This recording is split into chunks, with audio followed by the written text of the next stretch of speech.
अस्सलाम वालेकुम नाज़रीन, अगर आपको भी खुजली खारिश का मसला है, गर्मियों में जिस्म पर इस तरह के दाने आ चुके हैं या जिस्म पर अचानक इस तरह के चिदरोड़े बन गए हैं या फिर स्किन के खुश्क होने की वजह से खारिश होती है, तो खुजली या खारिश चाहे जैसी भी हो फौरन ठीक हो जाएगी। तो आज मैं आपको 3 ऐसे नुस्खे बताऊंगा जिससे कि आपकी हर तरह की एलर्जी, खुजली और खारिश ठीक हो जाएगी। तो आइए जान लेते हैं खारिश की टाइप के मुताबिक इन रेमडीज को बनाने और इस्तेमाल करने का खास तरीका। लेकिन उससे पहले अगर आपने अभी तक मेरे चैनल को सब्सक्राइब नहीं किया तो जल्दी से सब्सक्राइब कर लें और बन जाए मेरी यूट्यूब फैमिली का हिस्सा, क्योंकि यहाँ आपको मिलती हैं आपकी सेहत के मुतालिक बहुत ही असरदार होम रेमडीज। तो सबसे पहले क्या करें कि एप्पल साइडर विनेगर, जो कि आपको किसी भी हर्बल स्टोर से आसानी से मिल जाएगा, तो ना 2 table spoon Apple cider vinegar tub में पहले से मौजूद ठंडे पानी में मिक्स कर लें और इस पानी से नहा लें। गर्मी की तपिश से होने वाली जलन और एलर्जी से फौरन राहत मिलेगी। जबकि सेकंड रेमेडी ऐसी खुजली के लिए बेहद मुफीद है जिससे कि स्किन खुश्क होने लगे, तो ऐसी खुश्क एलर्जी के लिए ये नुस्खा इस्तेमाल करें। इसके लिए विटामिन ई के कैप्सूल ले लें। ये आपको कम प्राइस में किसी भी मेडिकल स्टोर से मिल जाएंगे।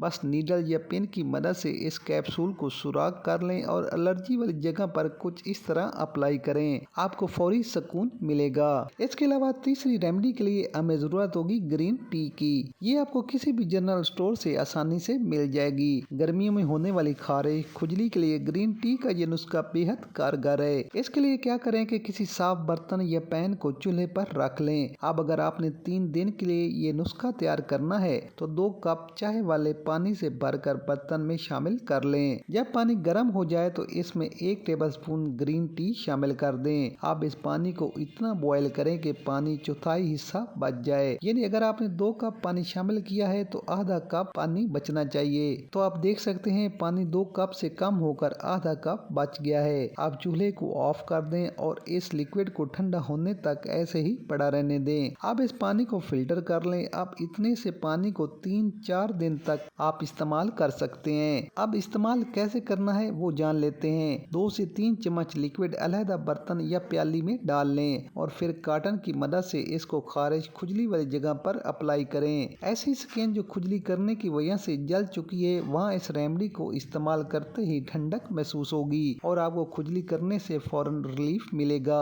साथ ही गर्मियों में सफाई सुथराई का खास ख्याल रखें। इंशाल्लाह चंद दिन इस रेमेडी को इस्तेमाल करने से खुजली से हमेशा के लिए जान छूट जाएगी। तो नाज़रीन, अगर गर्मियों में आप भी खुजली खारिश के इन मसाइल से दो चार हैं तो इन रेमेडीज में से किसी को भी बनाकर इस्तेमाल कर लें, आपको फौरी सुकून मिलेगा। तो नाज़रीन, वीडियो पसंद आए तो लाइक, शेयर और कमेंट जरूर कर दें। मिलते हैं एक नई वीडियो के साथ। इजाज़त दीजिए। अल्लाह हाफिज।